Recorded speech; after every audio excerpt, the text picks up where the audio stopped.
राजे, बेटा कुछ सोचा है उसके बारे में? उसे ढूंढोगे या फिर ऐसे ही जाने दोगे? ताईम, आप अच्छी तरह से जानती हैं कि मैं उसके बारे में बात भी नहीं करना चाहता।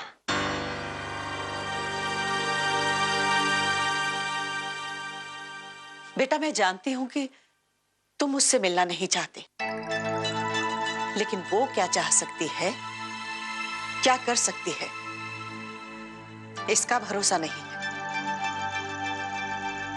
सोचो, अगर वो यहां पर आ गई और उसने इस घर की इज्जत मिट्टी में मिला दी तो? इससे पहले भी तो वो ऐसी कोशिश कर चुकी है ना। दाइमा, मैं मानता हूं कि उसे और उसकी बातों को भुलाना इतना आसान नहीं है। मेरे अतीत के काले साये ने फिर से मेरे वर्तमान को घेर के रखा है, लेकिन मैं इसे भाग नहीं सकता। इसका सामना तो मुझे करना ही होगा, चाहे उसका परिणाम जो भी हो।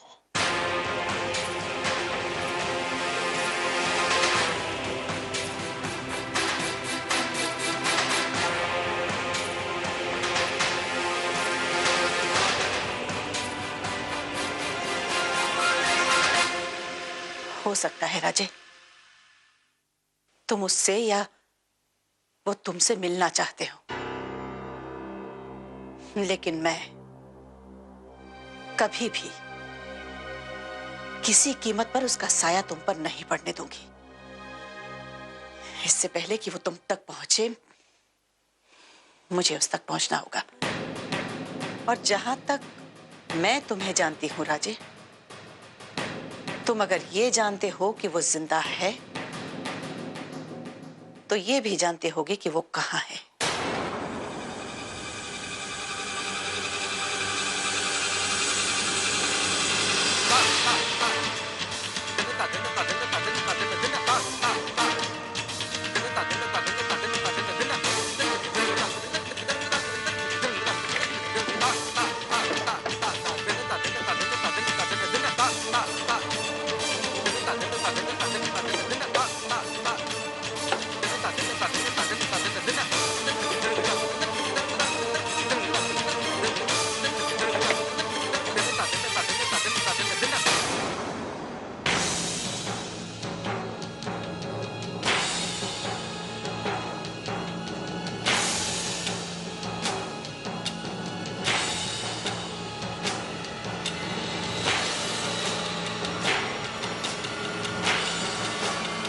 ये किसका पता है?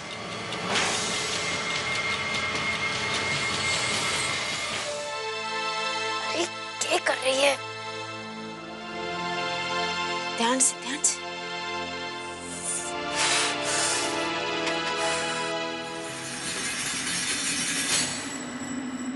आप में से इनका रिश्तेदार कौन? ये इनकी हालत ऐसे कैसे हुई? हम तो इन्हें जानते भी नहीं। ये तो हमें सड़क किनारे जख्मी हालत में पड़ी हुई मिली, इसलिए हम लोग इंसानी के नाते नहीं यहाँ लेकर आ गए। देखिए, इनके सर पे बड़ी गहरी चोट लगी हुई। ये पुलिस केस है, फिर भी हमने इलाज कर दिया है। धन्यवाद।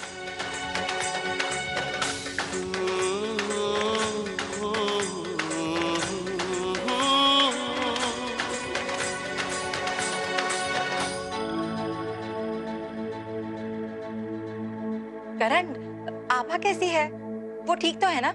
हाँ प्रियंका भाभी, बस अभी चेकअप चल रहा है। फिक्र मत कीजिए, मैंने शैली भाभी को बता दिया है। हम लोग घर आके बात करते हैं। लेकिन करण,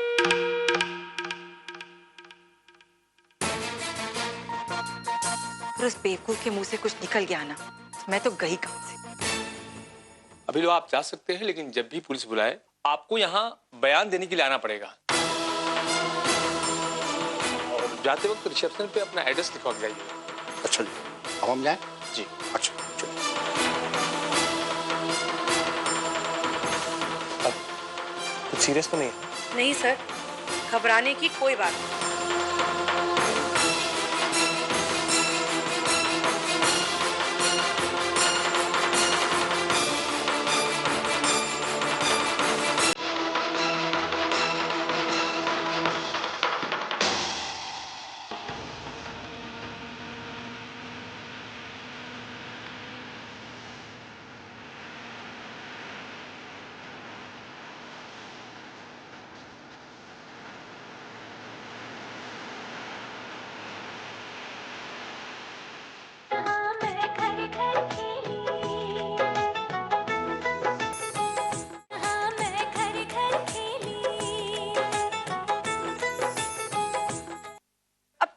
होगी ना बहन जी। जैसे ही मुझे पता चला मैं तो दौड़ी चली आई, मुझसे तो रहा नहीं गया। मगर आप जैसे लोग महलों में रहने वाले, ऐशो आराम से रहने वाले, पता नहीं इस डिब्बे जैसे घर में कैसे गुजारा कर पाएंगे। सच कहूं बहन जी, आपके सिर पे तो आसमां टूट पड़ा है। मुसीबतों पे मुसीबत आ ही रही है। लो,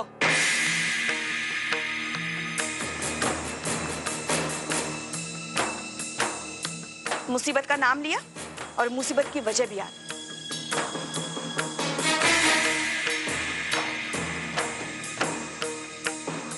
अब इस घर में तो अपना हिस्सा मांगने तो नहीं आई हो ना लता? माँ,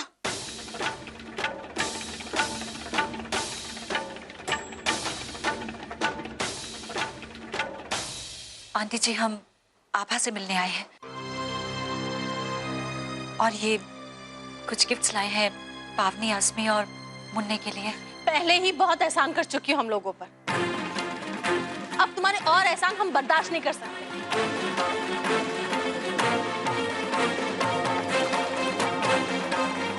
ये सुना था मैंने लता कि किसी के जब अच्छे दिन होते हैं ना तो दूसरों की तकलीफ देख नहीं पाते।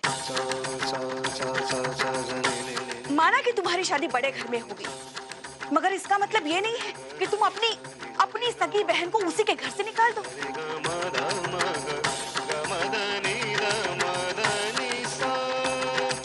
मुझे तो आज तक बुरा लग रहा है बेचारी आभा के। जिस आभा ने इस लता के लिए इतना कुछ किया, इसी लता ने पैसों के चकाचौंध में अंधे होकर आभा और उसके परिवार के साथ इतना घिनौना व्यवहार किया। मामी जी, आप गलत समझ रही हैं। हम मानते हैं कि आभा और हमारे बीच में तनाव था, लेकिन हम कभी भी आभा को तकलीफ नहीं पहुंचाना चाहते। हम मानते हैं जो कुछ भी हुआ वो गलत हुआ है, लेकिन हमारा यकीन मानिए, हमें इसके बारे में कुछ भी नहीं पता था।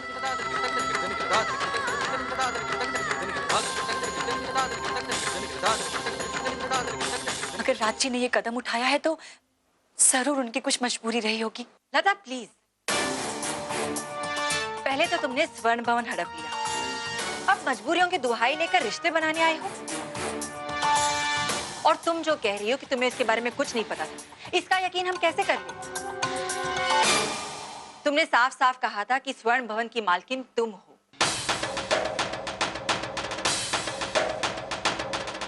सकता है ये तुम्हारा और राज का प्लान हो स्वर्ण भवन हासिल करने का।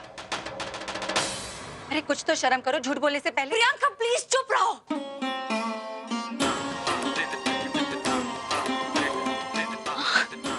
माँ, आप तो समझिए, आप जानती हैं कि कई बार पत्नी अपने पति का साथ देती है बिना उससे कोई सवाल किए, क्योंकि वो अपने पति पर विश्वास करती है।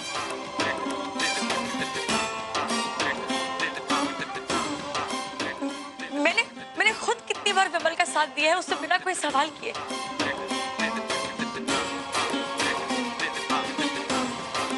आभा ने करण का हर मोड़ पे साथ दिया है।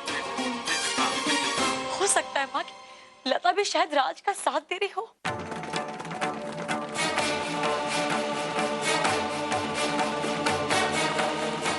पति पत्नी का रिश्ता ऐसा ही होता है माँ, इसमें लता का क्या दोष? और वैसे भी हम पूरी तरह से कर्जे में डूब चुके थे माँ। आज नहीं तो कल स्वर्ण भवन हमें खाली करना ही पड़ता। आप जरा सोचिए कि अगर कोई बाहर वाला होता तो हम लोगों की हालत इससे भी ज्यादा बदतर हो सकती थी। खाली करना पड़ता, लेकिन जिसकी वजह से करना पड़ा है वो बेशर्मों की तरह हमारे जख्मों पे नमक छिड़कने नहीं आती, झूठी हमदर्दी लेकर। तुम्हारे झूठे दिलासे मैं और नहीं सुनूंगी।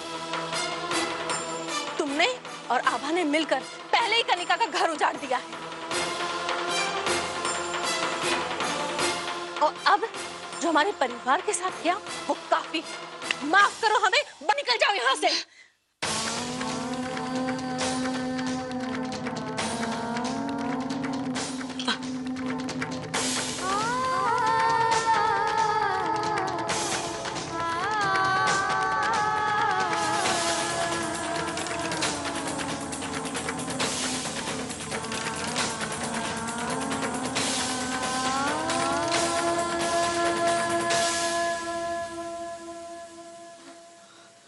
हाँ, आई एम सो सॉरी। आप लोग इतनी परेशानी से गुजर रहे हैं और मैं अपने प्रॉब्लम्स लेकर बैठी हुई हूँ।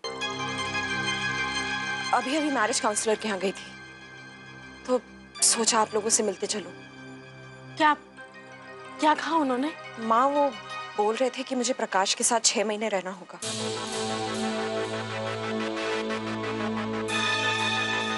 तो मैं ये भी करने के लिए तैयार हूँ। देखा, सुन लिया सबने। कनिका अभी भी अपने रिश्ते को और मौके देना चाहती है, लेकिन कनिका मुझे अफसोस है कि इस घर में तुम्हें समझने वाला कोई नहीं है। माँ,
शराब नहीं लाकर देगा तू?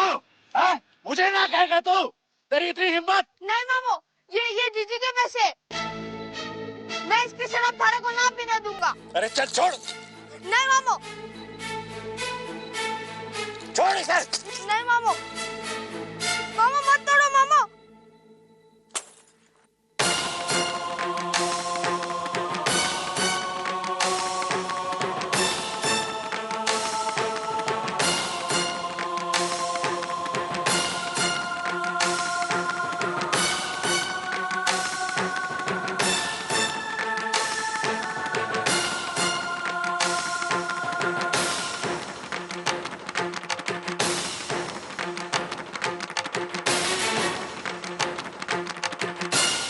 ये ले, जा जल्दी से शराब लेकर आ, वरना आठे आने की जरूरत नहीं है। हमारे से जवान लड़ाता है। चल जा यहाँ से।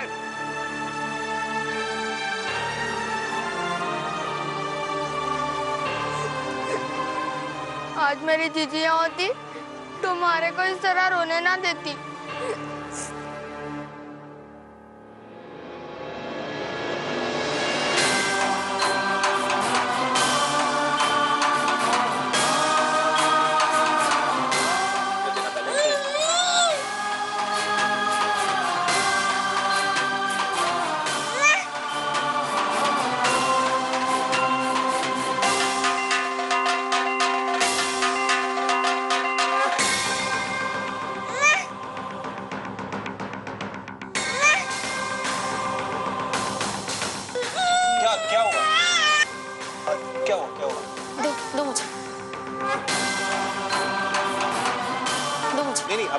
दो। बस बिट्टू, बस बस ये तन्ने क्या हो गया? बिट्टू से पहले किसी बच्चे को तूने इस तरह सीने से ना लगाया, इतनी फिक्र ना की किसी की, तो अब क्या हो गया? अच्छा बस अच्छा अच्छा, आओ चलो चलो चलो।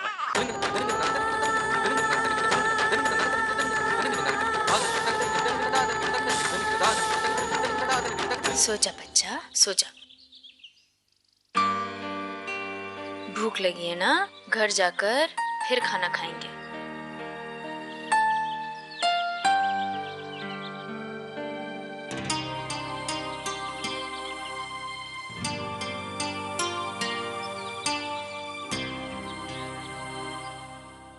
ऐसे क्या देख रहे हैं आप?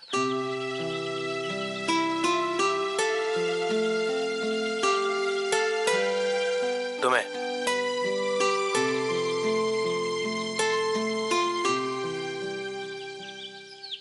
कभी कभी समझ में नहीं आता कि तुम ये आबा हो या वो।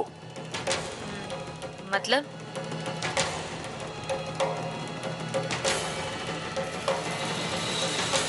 मेरी वाली आबा हो या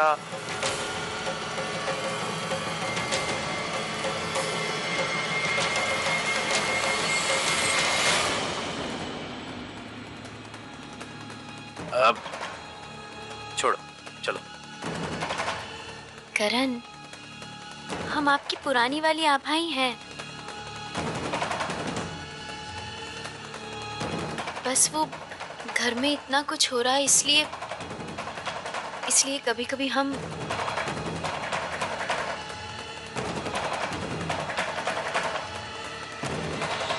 बैठो।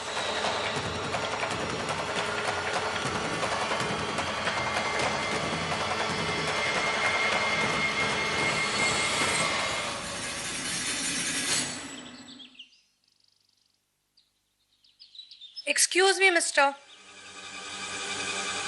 मैं आया, 1 मिनट।